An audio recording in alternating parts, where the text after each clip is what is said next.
हमारी संस्कृति, हमारे संस्कार सदा रहें हमारे साथ। सब्सक्राइब करें तिलक।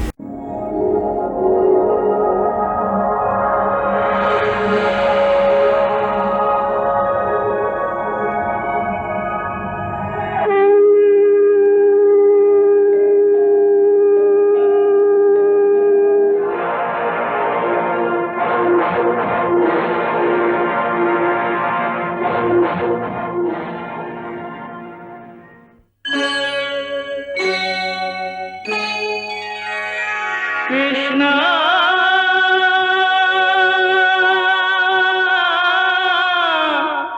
कृष्णा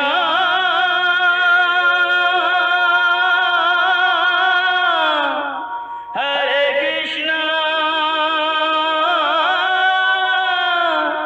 हरे हरे।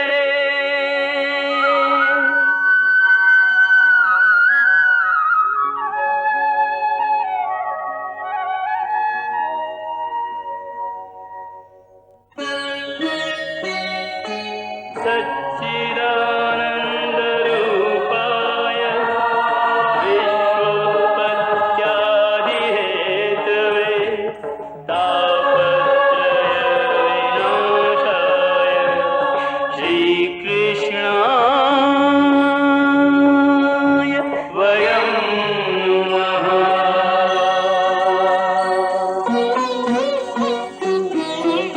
श्रीकृष्ण गोविंद हरे मुरारे, हे नाथ नारायण वासुदेव। हरे कृष्ण राधे राधे कृष्ण कृष्ण कृष्ण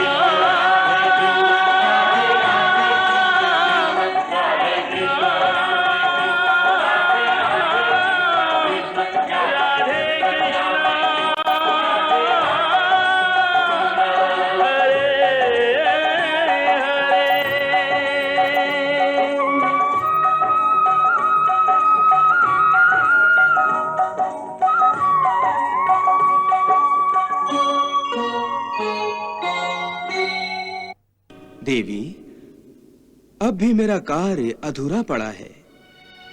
आप व्यर्थी शंका कर रही थी कि मेरा कार्य समाप्त हो गया। भद्रे, अभी एक और बड़ा कार्य करना शेष है, एक अत्यंत महत्वपूर्ण कार्य, बाणासुर का वध। बाणासुर? हाँ देवी रुक्मिणी, शोणितपुर का सहस्र बाहु बाणासुर, अपराजेय बाणासुर, जिसकी नगरी की रक्षा स्वयं कैलाशनाथ शिव और कुमार कार्तिकेय करते हैं। भगवान शिव और पार्वती देवी का उन्मत्त पुत्र बाणासुर। परंतु वो असुर शिव पार्वती का पुत्र कैसे हो गया? बताता हूं प्रिय। एक समय बाणासुर शिवजी की तपस्या कर रहा था।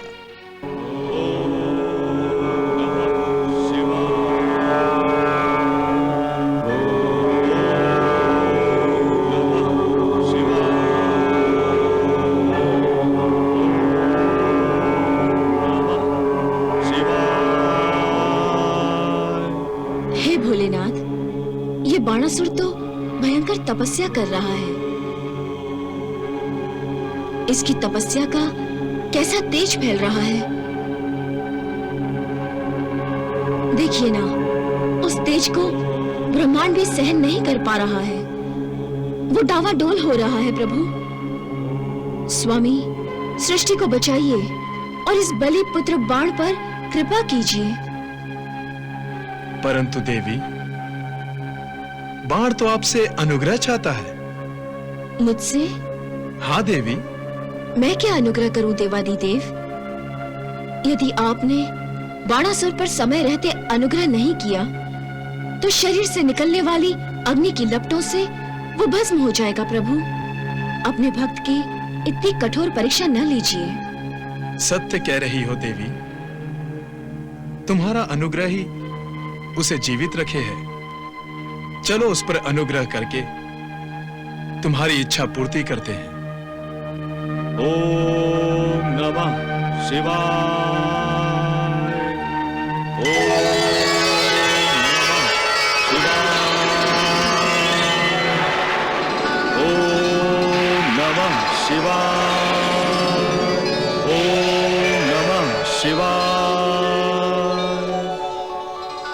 आंखें खोलो वत्स।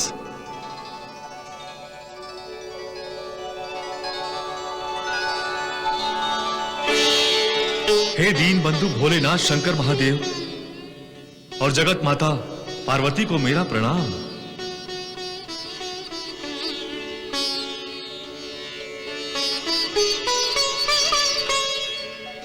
आज मैं धन्य हुआ प्रभु कि जगत के माता पिता शिव पार्वती के साक्षात दर्शन हुए। सचमुच मेरा जीवन धन्य हो गया प्रभु। तुम्हारी तपस्या से हम अतीव प्रसन्न हैं वत्स। वत्स, किस मनोकामना की पूर्ति के लिए तपस्या कर रहे थे? आज उस मनोकामना को पूर्ण करने का अवसर आ गया है। वरदान मांगो वत्स। रुक क्यों गए वत्स? ये तो तुम्हारी कठोर तपस्या का मिला हुआ फल है। इसे मांगने में संकोच क्यों करते हो? निसंकोच मांगो, हम तुम्हारी मनोकामना पूर्ण करेंगे। वरदान मांगो वत्स, ये तुम्हारा अधिकार है। हे त्रिलोचन, हे आद्य शक्ति मां पार्वती, मैं आपसे यही कहना चाहता हूं कि आप दोनों मुझे अपना पुत्र रूप में स्वीकार करें प्रभु। प्रभु, मुझ अनाथ को सनाथ करें महादेव, मुझ अनाथ को सनाथ करें। तथास्तु।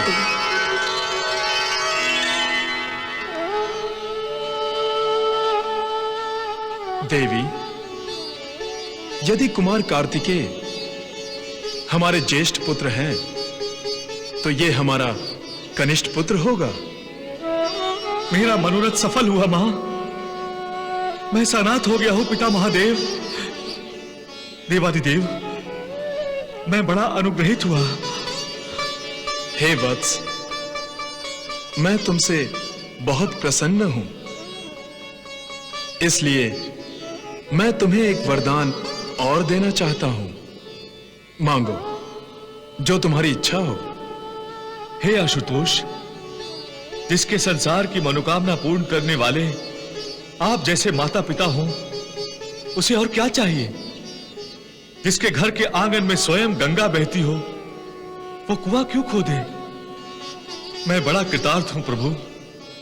मुझे अन्य किसी वरदान की कोई आवश्यकता नहीं है। वत्स, पहला वरदान तुमने भगवान शंकर से मांगा था। दूसरा वरदान अपने पुत्र के चरित्र से प्रसन्न पिता से मांगो। रक्षा करते हुए पालन करने वालों को पिता कहते हैं। अतः मैं पिता से यही मांगता हूं कि वो सदैव मेरी रक्षा करें, मेरी नगरी की भी रक्षा करें देव। तथास्तु।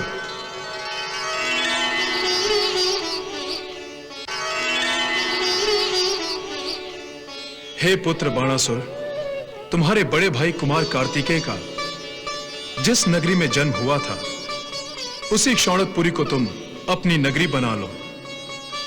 उस नगरी के साथ साथ मैं तुम्हारी रक्षा करूंगा। इस कारण तुम सदा अपराजय बने रहोगे। ये मेरा वरदान है। देव, देव, देव।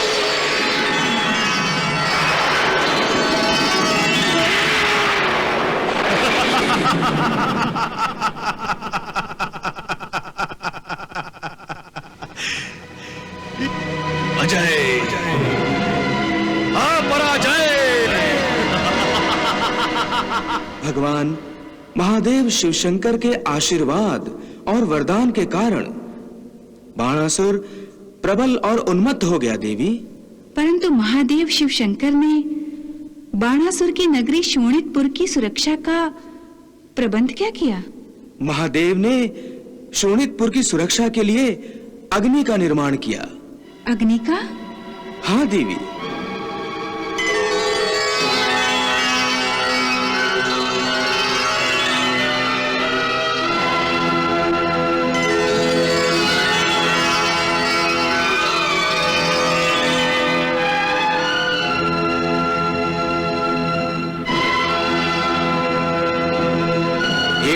देव, हे त्रिलोचन, कहिए मेरे लिए क्या आज्ञा है? हे अग्नि, मैं तुम्हें दानव राज बाण की नगरी शोणकपुर की रक्षा के लिए नियुक्त करता हूं। आज से दानव राज बाण की नगरी की सुरक्षा का उत्तरदायित्व तुम पर है। जो आज्ञा महादेव।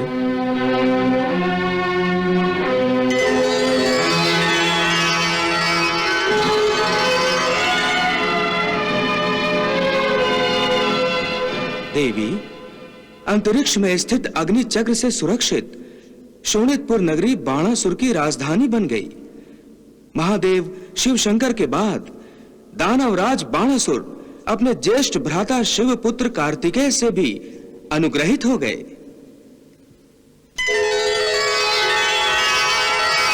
ओम नमः शिवाय, ओम नमः शिवाय। हे दानव राजबाण,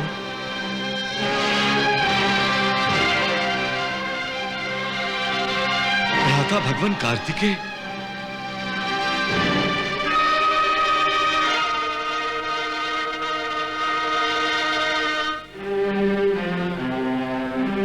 मैं तुम्हारा बड़ा भाई होने के नाते तुम्हें कुछ देना चाहता हूं। ये मेरा अहोभाग्य है भ्राताश्री।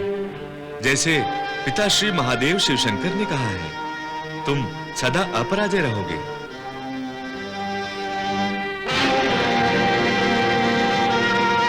ये रही तुम्हारी अपराजय रहने की निशानी।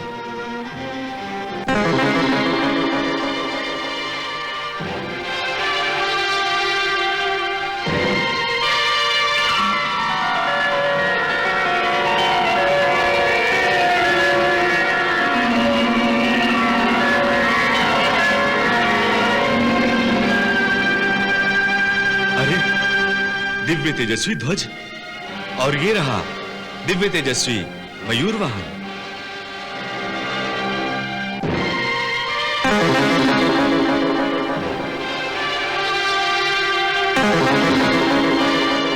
दिव्य मयूर वाहन, इस वाहन से तुम संचार करो।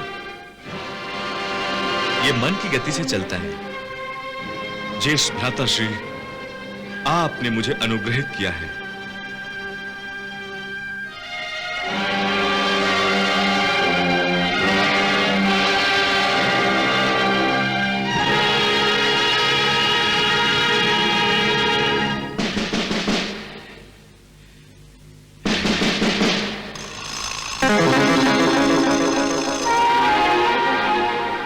शिवपुत्र कार्तिकेय ने प्रदान किया तेजस्वी अग्निध्वज बाणासुर की शोणितपुर नगरी में विजय पताका की तरह लहरा रहा है। कार्तिकेय के ही वरदान स्वरूप दिए तेजस्वी मयूर वाहन से संचार करके बाणासुर ने देव, गंधर्व, यक्ष इन्हें पराजित कर दिया है। बाणासुर शिवजी के आशीर्वाद से अजेय हो गया है और इसके कारण अहंकारी भी। इसीलिए आप उसके अहंकार का दमन करना चाहते हैं, है ना प्रभु? देवी, ये अहंकार रूपी असुर बहुत बड़ा मायावी है और मेरी ही तरह इस अहंकार ने संपूर्ण त्रिलोक व्याप्त किया है। ये अहंकार मुझे हर पल, हर समय चुनौती देता रहता है। कहता है, तुम अपने आप को मायापति मानते हो ना? परंतु नहीं, मैं तुमसे बड़ा मायावी हूं। मैं मायापति हूं, मैं तुमसे श्रेष्ठ हूं। जैसे सारे लोग तुम्हारी माया के अधीन होते हैं, वैसे ही सारे लोग मेरे भी अधीन हो जाते हैं। और देवी, अहंकार का ये अहंकार सत्य ही है। अहंकार की माया के प्रभाव से न दानव बच सके हैं और न मानव और देवता भी नहीं बच सके हैं। इसीलिए अहंकार को देवता, दानव और मानव का सबसे बड़ा शत्रु माना गया है। परंतु क्या इस शत्रु का विनाश नहीं हो सकता? नहीं देवी, यह शत्रु इतना प्रबल है कि हर कोई इस पर विजय नहीं पा सकता। केवल स्थित प्रज्ञ योगी ही अहंकार पर विजय पाते हैं, अन्य नहीं। देवी, झंझावात का कोई सामना कर सकता है? आंधी तूफान कोई रोक सकता है? अहंकार एक प्रकार का झंझावात ही है देवी। यह एक आंधी तूफान ही है जो मनुष्य, दानव और देवता के मन के दरवाजों से हर पल, हर समय टकराता रहता है। स्थित प्रज्ञ योगियों के मन के द्वार अहंकार रूपी झांझावात के टकराने से भी बंद रहते हैं, परंतु सामान्य मानव और दानव के मन के द्वार खुल जाते हैं। एक बार अहंकार ने मन पर कब्जा कर लिया तो मनुष्य मनुष्य नहीं रहता, दानव दानव नहीं रहता। वो तो अहंकार का ही एक व्यक्त रूप बन जाता है। देवी, इस अहंकार की भूख अत्यंत ज्वलंत है। मन पर विजय पाते ही अहंकार मनुष्य के विवेक को पहले खा जाता है और साथ साथ मनुष्य के सद्गुणों को भ्रष्ट कर देता है। इसलिए सद्विचारी, सद्गुणी भी अहंकार की माया के अधीन हो जाते हैं। मेरे भक्त भी अहंकार रूपी दानव की शक्ति के आगे घुटने टेक देते हैं। जानती हूँ प्रभु, दाऊ भैया, युधिष्ठिर, अर्जुन आदि भक्तों के अहंकार का आप ही ने तो नाश किया है, और अब बाणासुर के अहंकार का नाश भी आप ही करेंगे। मैं नहीं, हमारा पोता अनिरुद्ध। अनिरुद्ध? हाँ देवी, अनिरुद्ध। परंतु महादेव शिव शंकर और उनके पुत्र कार्तिकेय से अनुग्रहित हुए बलवान बाणासुर से अनिरुद्ध कैसे टक्कर ले पाएगा प्रभु? देवी, बाणासुर की पुत्री उषा अनिरुद्ध के लिए अनुरूप है।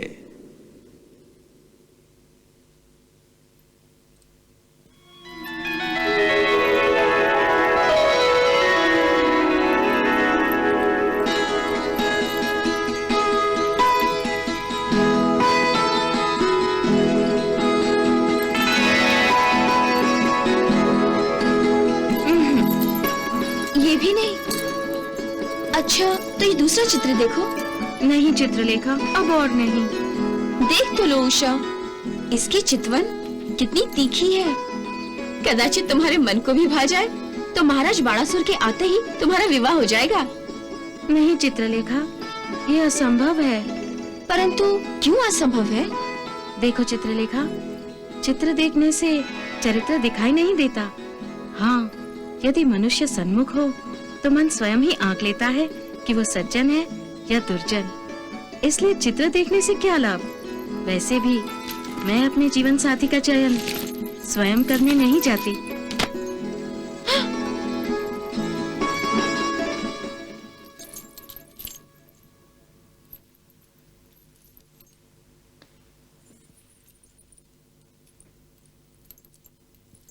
माताश्री,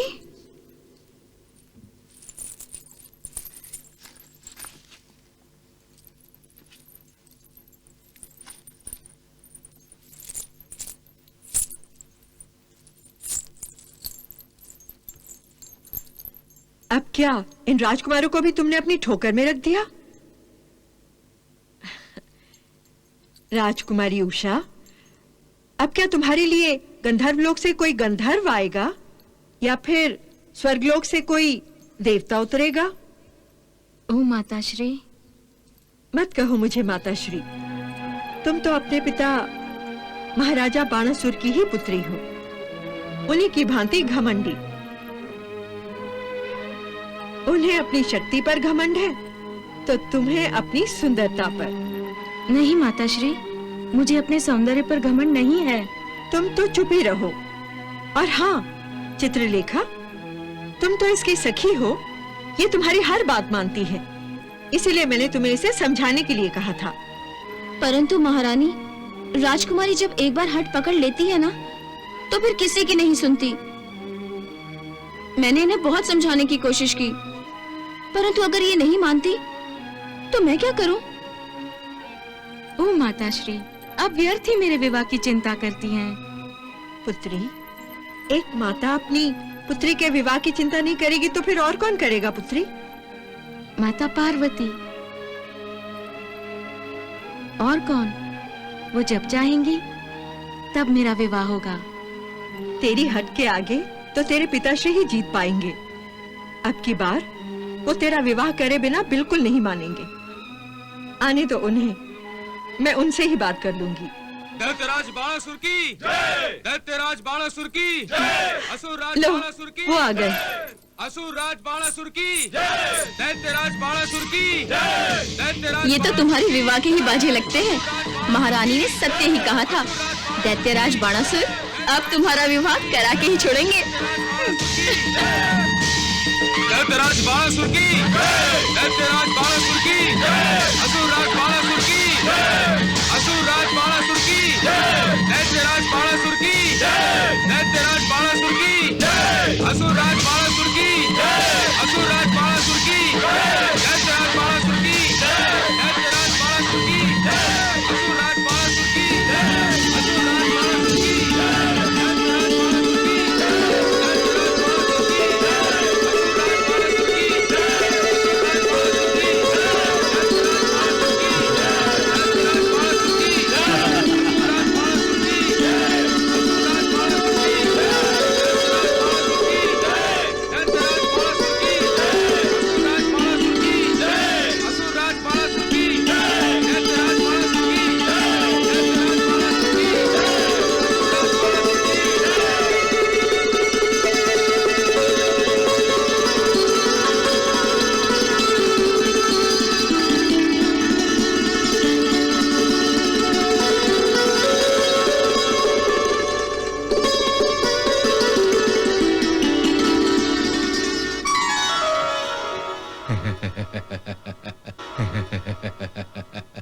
महाराज को अपनी विजय की बधाई हो। नहीं महारानी नहीं, भला बिना युद्ध के जीत भी कोई जीत है? मैं युद्ध प्रेमी अपनी प्रेमिका के दर्शन के बिना तड़प रहा हूं। युद्ध मेरी आत्मा की पुकार बनकर रह गई है। युद्ध के लिए ललकारते ललकारते मैंने सारी धरती खंगाल डाली, परंतु कोई माई का लाल मेरे सामने आने और मेरी तलवार से अपनी तलवार लड़ाने को तैयार नहीं। मेरी तलवार ने जो युद्ध का सपना देखा था, वो सपना अधूरा रह गया महारानी, वो सपना अधूरा रह गया। पिताश्री, ये तो अच्छी बात है ना कि रक्त के एक बूंद बहाए बिना ही आपको विजयश्री प्राप्त हो गई है। तुम कुछ नहीं जानती राजकुमारी उषा कि युद्ध का मजा क्या होता है। बिना लड़े हथियार डाल देने वाले योद्धाओं को देखकर सारा मजा किरकिरा हो जाता है। शेर को पालतू बिल्ली की तरह दुम दबाते देखने में मजा नहीं है। मजा तो तब आता है जब शेर से पंजा लड़ाया जाता है, और मजा आता है उस क्षण जब शेर आंखों में आंखें डालकर दहाड़ता है और देखने वालों के कलेजे पानी हो जाते हैं। परंतु मुझ जैसे जियाले को शेर की दहाड़ को युद्ध भूमि की ललकार समझकर उसका जब जबड़ा फाड़ डालते हैं तब मजा आता है। मजा शेर को ढेर करने में आता है। मैं युद्ध भूमि पर शेर जैसे योद्धाओं को ढेर करना चाहता हूं, पर लगता है धरती ने शेरों को जन्म देना ही बंद कर दिया है और मेरी तलवार को जंग लग गया है। जंग! महामंत्री कुभांड, कहिए महाराज बाणासुर, मेरे लिए क्या आज्ञा है? जब युद्ध ही हमसे आंखें चुरा रहा है तो हम इस तलवार का बोझ क्यों उठाएं? जाओ और रक्त की लाली से वंचित मेरे इस अभागन तलवार को शस्त्रागार में डाल दो। जिस दिन युद्ध की घोषणा होगी, हम इसे फिर से निकालकर रक्त से नहलाएंगे और इस सभागन को फिर से सुहागन बनाएंगे। जाओ! जो आज्ञा महाराज।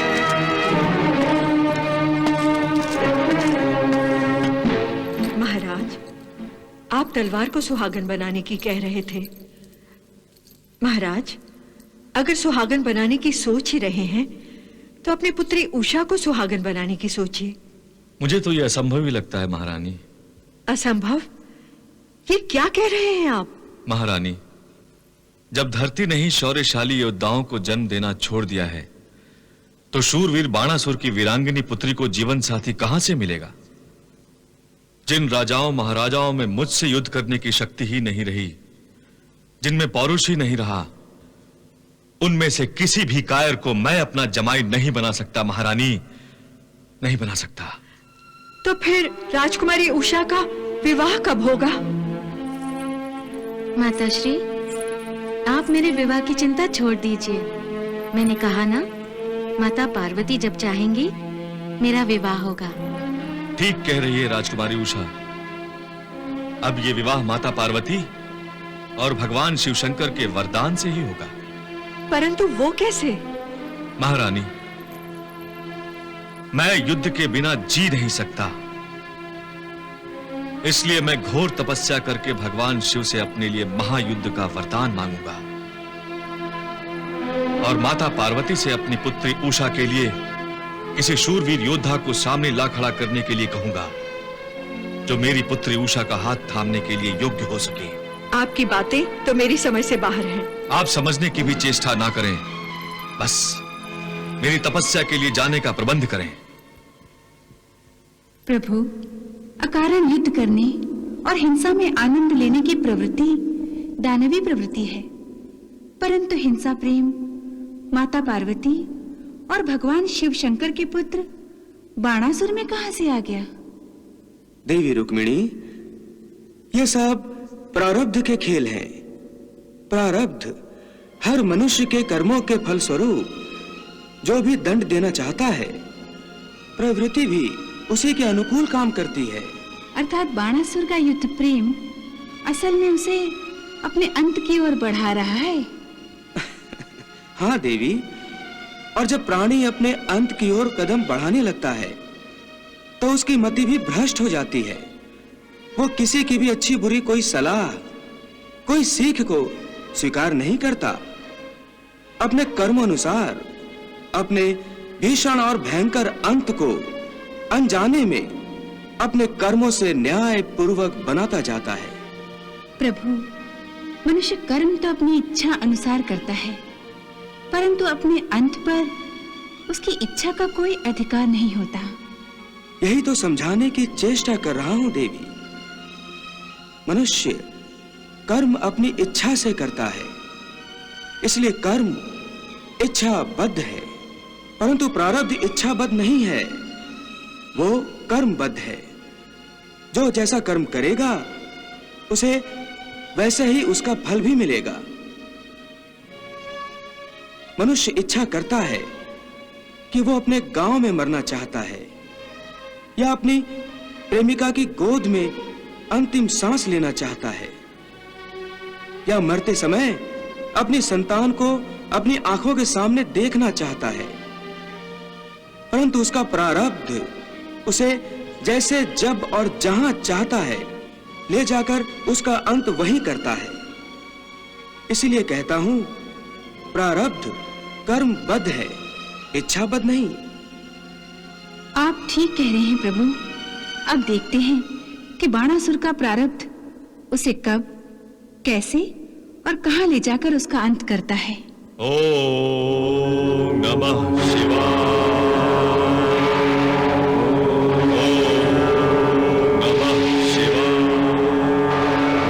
हे आदिदेव, हे भोलेनाथ, हमारा पुत्र बाणासुर देखिए फिर से कठोर तपस्या कर रहा है।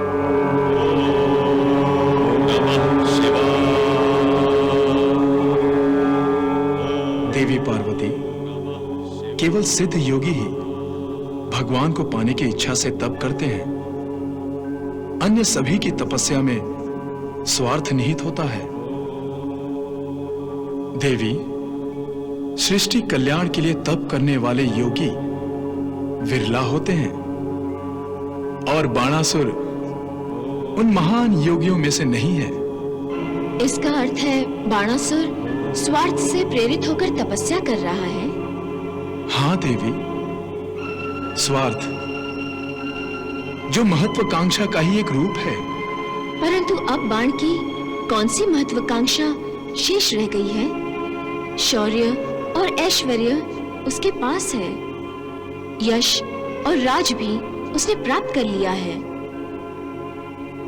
देवता, गंधर्व, यक्ष सहित समस्त लोकों के वीरों, महावीरों पर विजय प्राप्त कर चुका है। फिर किस महत्वाकांक्षा की पूर्ति के लिए तपस्या कर रहा है? देवी, इच्छाओं, आशाओं और आकांक्षाओं की कोई सीमा नहीं होती। दानव हो या मानव, इच्छाओं के जाल से निकल नहीं पाता है। वो हमारा पुत्र है, इसका ये अर्थ नहीं कि हम उसकी हर इच्छा को पूरा करें। परंतु माता पिता अपने पुत्र में कोई विकार नहीं देखना चाहते। इसलिए यदि बाणासुर के अहंकार का नाश करना है तो उसकी महत्वाकांक्षा की पूर्ति करनी ही होगी। ओम नमः शिवाय। ओम नमः शिवाय।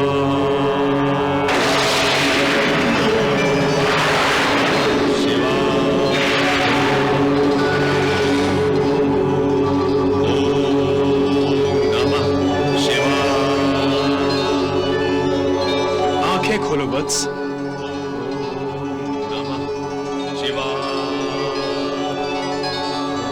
हम आ गए हैं वत्स, आंखें खोलो।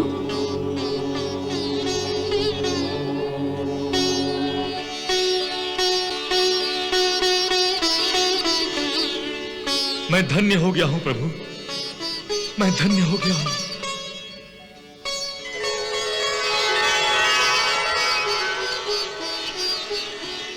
अब किस कारण तुम तपस्या कर रहे हो वत्स? क्या तुम्हारे मन में इंद्र के सिंहासन को पाने की इच्छा हो गई है? नहीं मातेश्वरी। कहीं तुम्हें अमृतत्व प्राप्त करने की इच्छा तो नहीं है? नहीं मातेश्वरी। फिर किस फल प्राप्ति की इच्छा से तुम तपस्या कर रहे हो वत्स? बोलो वत्स, हम तुम्हारी मनोकामना अवश्य पूर्ण करेंगे। हे देवाधिदेव, हे आदि माता, आपके आशीर्वाद से मैं पहले ही अजय हो चुका हूं। आप स्वयं मेरी रक्षा करते हैं, इसलिए मृत्यु मेरा बाल भी बांका नहीं कर सकती। मुझे प्राप्त आपके आशीर्वाद के सामने मेरे लिए इंद्र पद भी तुच्छ है। मैंने साक्षात देवेंद्र को पराजित किया है। हर युद्ध में मैं ही विजय होता आया हूं। मैंने समस्त लोगों पर विजय पाई है। मेरे शौर्य और सामर्थ्य की धाक दसों दिशाओं में बैठ गई है। इसी कारण हर कोई मेरे सामने अपना सिर झुकाने पर विवश है, चाहे वो कितना ही बड़ा सूरमा क्यों ना हो। परंतु अब कोई मेरे सामने युद्ध करने का साहस नहीं कर सकता। हे महादेव, मयान में विश्राम करने वाली मेरी तलवारें और तुड़ीर में रखे मेरे बाण निराश हो चुके हैं। मेरे ये शस्त्र, जिन्हें सदा सर्वदा शत्रुओं के रक्त से स्नान करने की आदत सी पड़ गई है, अब विवश हो चुके हैं और केवल मेरे शस्त्रागारों की शोभा बढ़ा रहे हैं। हे आदिनाथ, मेरी ये 1000 भुजाएं निष्क्रिय हो चुकी हैं और निष्क्रिय होने के कारण केवल मेरे शरीर का बोझ बढ़ा रही हैं। भारी लगने लगी है मुझे ये भुजाएं।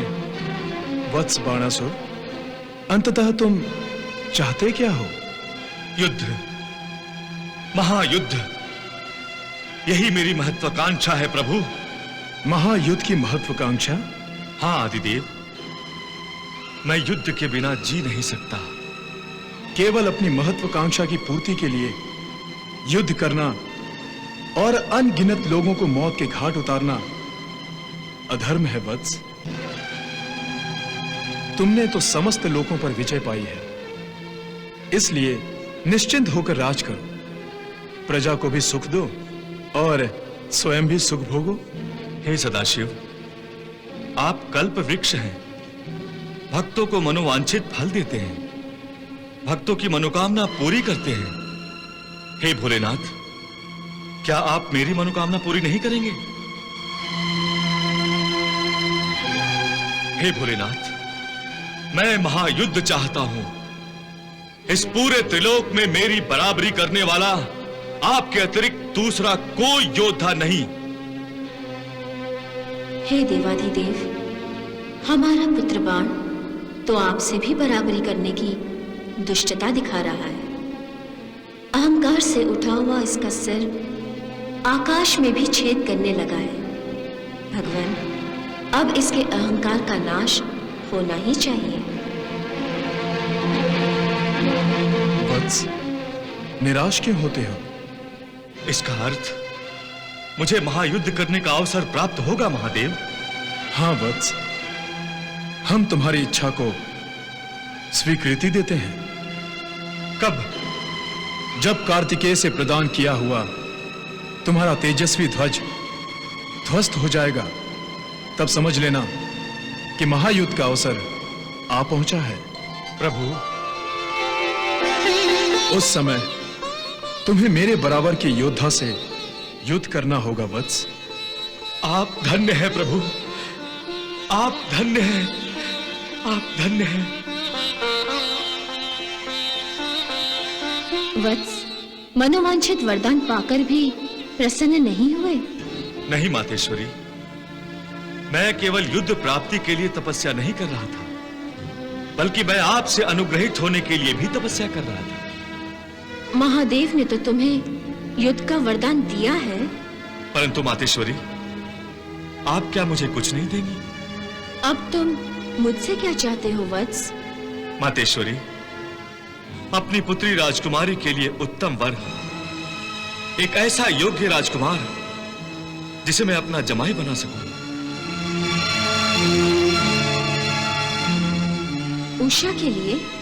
हाँ मातेश्वरी, मेरी पुत्री उषा अब विवाह के योग्य हो गई है, परंतु वो चाहती है कि उसके पति का चयन आप स्वयं करें। तुम्हारी और तुम्हारी पुत्री उषा की ये इच्छा भी पूरी होगी वत्स।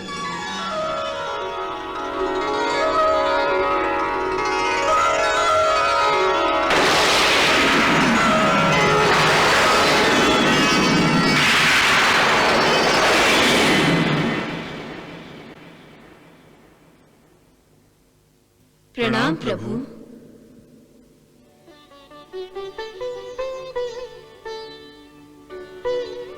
हे प्रभु, आप तो प्रकृति के नियमों से भी परे हैं, परम श्रेष्ठ हैं। आप हर एक की अंतरात्मा में स्थित हैं। आप ही ने इस समस्त संसार, समस्त सृष्टि की रचना की है। यह समस्त विश्व ही आप में बसा हुआ है, इसलिए आपको ज्ञानी, तपस्वी तथा वासुदेव कहा जाता है। हे वासुदेव, आपको मेरा प्रणाम। हे वासुदेव, आप ही नित्य, अजन्मा, अक्षय, अव्यय हैं। आप ही निर्मल परब्रह्म हैं। आपको मेरा प्रणाम। हे जगत की उत्पत्ति, स्थिति और संहार के मूल कारण, हे विश्वात्मन, आप स्वयं निर्विकार हैं, परंतु आप ही की लीला से दानव, मानव, देवता सबके मन में विकारों का उद्गम होता है। हे त्रिलोचन, हे भोलेनाथ, हे शिव शंकर, ऐसा प्रतीत हो रहा है कि आप बाणासुर के कारण व्यथित हो गए हैं। हाँ प्रभु। हे जनार्दन, मेरा पुत्र बाणासुर विकारों के अधीन हो गया है। उसके अहंकार ने सहस्त्र भुजाएं धारण कर ली हैं। बाण की दुष्टता देखिए प्रभु, वो अपने आप को साक्षात महादेव के बराबर का समझने लगा है। देवी, पुत्र यदि गलती कर रहा है तो उसका योग्य मार्गदर्शन करना उसके माता पिता का धर्म है। मार्गदर्शन करने के बाद भी यदि पुत्र अपनी गलती नहीं सुधार रहा है तो उसे दंड देना भी तो माता पिता का धर्म है। इसी धर्म के अंतर्गत मैं चाहता हूं कि आप बाणासुर को दंड देकर उसके प्रारब्ध का कार्य आसान कर दें। परंतु माता पिता आप हैं। आप दोनों ने उसे अपना पुत्र माना है। यह अधिकार तो आपका है। हाँ प्रभु, आप ठीक कह रहे हैं, परंतु मेरे ही वरदान ने मेरे हाथ बांध रखे हैं। इसलिए बाणासुर के अहंकार ने जो सहस्त्र भुजाएं धारण कर ली हैं, उन भुजाओं को केवल आप तोड़ सकते हैं प्रभु। महादेव ने तो बाणासुर को उसकी रक्षा करने का वरदान दिया है। फिर यदि महादेव ने ही उसे दंड दिया तो ये उन्हीं के वरदान का अपमान होगा। इसलिए प्रभु, बाणासुर के अहंकार का नाश आप कीजिए। वैसे भी बाणासुर से युद्ध करने के लिए पृथ्वी लोक पर आप जैसा दूसरा कोई योद्धा नहीं रहा है। हे लीलाधारी, आप हमें अनुग्रहित कीजिए। देवी, लीला तो आपको दिखानी है। मुझे? हाँ देवी, प्रारब्ध के इस नाटक के सूत्रधार आप दोनों हैं। अब आप ही को इस नाटक में रंग भरने हैं। वो कैसे प्रभु? उषा के मन में अनिरुद्ध के प्रति प्रेम के आकर्षण का बीज बोकर। समझ गई प्रभु। आप इस नाटक का प्रारंभ प्रेम के रंगों से कीजिए। मैं महायुद्ध के उग्र रंगों से इस नाटक का अंत करूंगा। बाणासुर के अहंकार की सहस्र भुजाओं को तोड़ने के लिए यह आवश्यक है देवी। जो आज्ञा प्रभु। प्रणाम प्रभु। कृष्णा